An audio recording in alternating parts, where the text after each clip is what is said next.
जय माता दी, जय मां कामाख्या, देव राधा ट्रस्ट, सत्यवाणी चैनल। शास्त्रों में स्त्री, ब्याहता स्त्री जो फेरे में प्राप्त की जाती है, गोत्र दान के फलस्वरूप उस पत्नी को वामांगी कहा गया है। परंतु जो स्त्री कन्यादान स्वरूप प्राप्त नहीं की गई, किसी लड़की ने भाग करके शादी कर ली, किसी लड़के ने जबरदस्ती उठा करके अपने बलबूते पर विवाह कर लिया, तो वह पत्नी नहीं कहलाती है, वह वामांगी नहीं कहलाएगी। शास्त्र में लिखा, इसलिए शास्त्र के अनुसार विवाह होगा तो ही वह वामांगी कहलाती है। और वामांगी का अर्थ होता है वाम अंग, यानी बाएं अंग, पुरुष के शरीर का बायां हिस्सा, उसे वामांगी, वाम अंग कहा जाता है।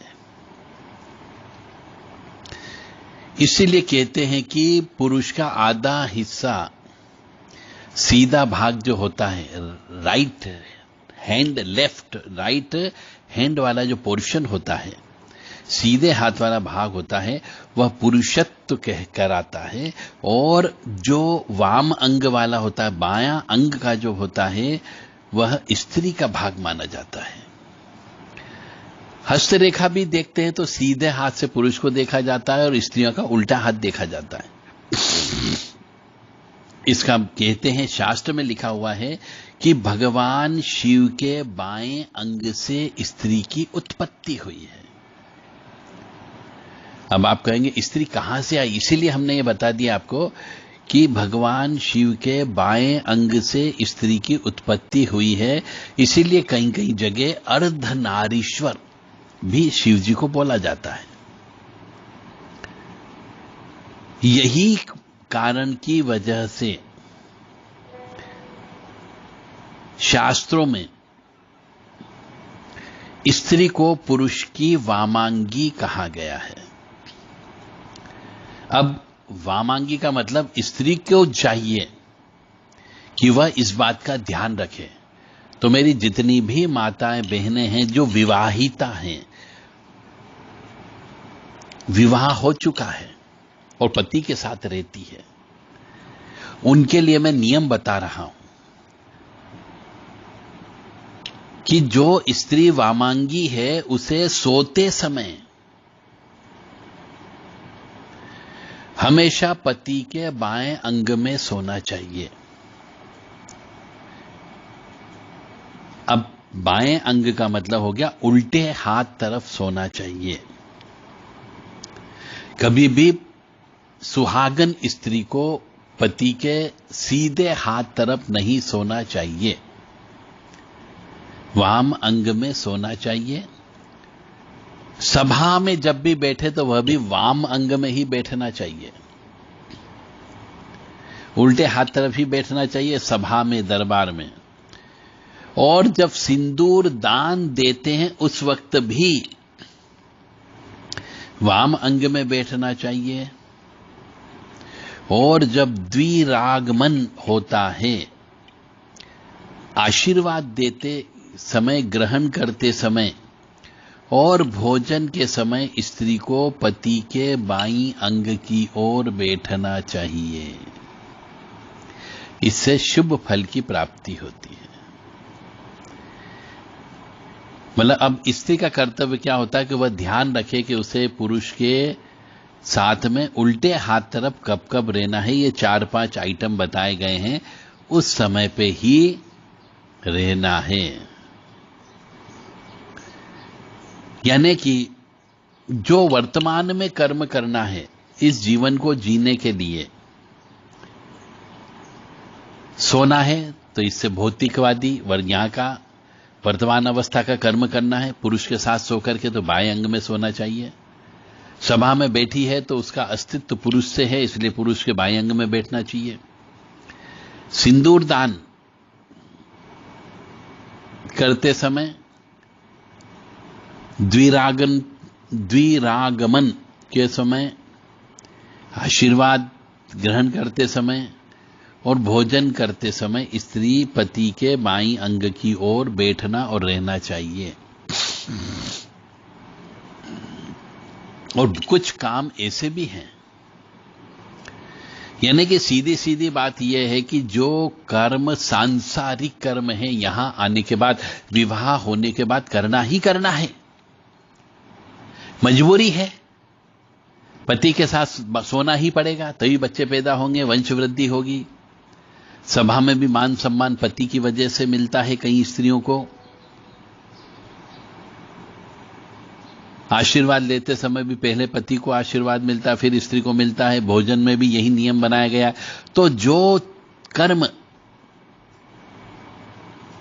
सांसारिक होते हैं, इस संसार को चलाने के लिए, जिसके लिए आप बहू बन करके आई, पत्नी बन करके आई हो, वह कर्म करना है तो वाम अंग में बैठना पड़ेगा। परंतु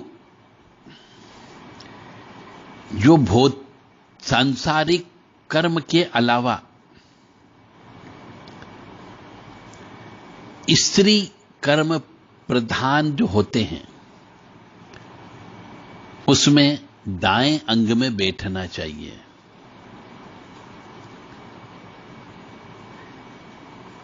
अब जैसे कन्यादान करना हो, यह सांसारिक कर्म नहीं है, ये तो भविष्य का मामला है, अगले जन्म का मामला है। विवाह, खुद का विवाह करना हो, यज्ञ कर रहे हो, जात कर्म करना है, नामांकरण करना है, अन्नप्राशमन करना हो, तो उस समय पे पत्नी के दाईं ओर तरफ बैठना चाहिए, ऐसा शास्त्र कहता है। अब मानो या न मानो, यह आपकी इच्छा। ऐसे मेरे हिसाब से तो यह मानना चाहिए जो शास्त्र में लिखा हुआ है। सांसारिक कर्म करने के लिए वामांगी है, और जो दूसरे कर्म करना है, जो भविष्य के लिए कर्म किए जाते हैं, परलौकिक कर्म बोला जाता है उनको। परलौकिक कार्य करते हैं, इन कर्मों में दाईं ओर बैठने के नियम है। और अर्धांगिनी का मतलब होता है परी, पत्नी, पति के शरीर का आधा अंग, इसलिए उसे अर्धांगिनी कहा गया। तो इन शब्दों का यदि निकाला जाए अर्थ, तो उनके अनुसार पत्नी के बिना पति अधूरा होता है। पत्नी ही पति के जीवन को पूरा करती है, इसका अर्थ यह है। पुरुष को यदि खुशहाली मिलती है तो पत्नी की वजह से मिलती है, क्योंकि पत्नी उसके परिवार का ध्यान रखती है, उसे वह सब सुख प्रदान करती है जिसके लिए उसे योग्यता है। पति पत्नी का रिश्ता बहुत ही सेंसिटिव होता है,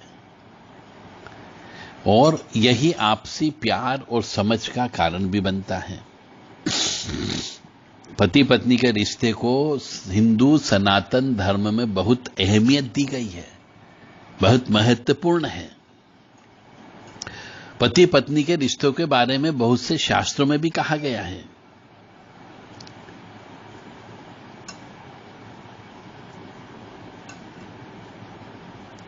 गरुड़ पुराण एक किताब है, उसमें इस पति पत्नी के रिश्ते के बारे में बहुत गहनता से विश्लेषण किया गया। कोई भी व्यक्ति यदि सिर्फ ज्ञान पर्पस से यदि गरुड़ पुराण को पढ़ता है, तो निश्चित तौर से उसे बहुत सारे उसके कंफ्यूजन, जिंदगी के, पत्नी के बारे में, स्त्री के बारे में दूर हो सकते हैं।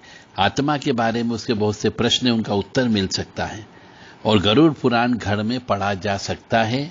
गरुड़ पुराण को रखने से घर में किसी प्रकार की कोई भी घटना, दुर्घटना नहीं घटती है, क्योंकि बहुत से लोगों ने ऐसी गलत हवा, गलत विचारधारा फैला रखी है कि गरुड़ पुराण को सामान्य समय पे नहीं पढ़ना चाहिए, केवल मृत्यु के समय पे ही पढ़ना चाहिए, और गरुड़ पुराण को घर में नहीं रखते। वो बिल्कुल गलत है। आप बिल्कुल गरुड़ पुराण का पाठ करिए, और गरुड़ पुराण से आपको समझ में भी वृद्धि होगी, और गरुड़ पुराण से आपके ज्ञान में भी वृद्धि होगी।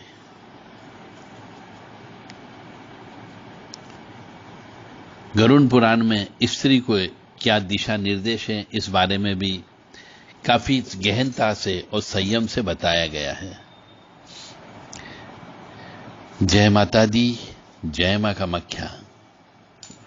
देव राधा ट्रस्ट सत्यवाणी चैनल से आप पत्नी वामांगी क्यों होती है और वामांग किसको कहते हैं, इस बारे में आपने आज जानकारी प्राप्त की।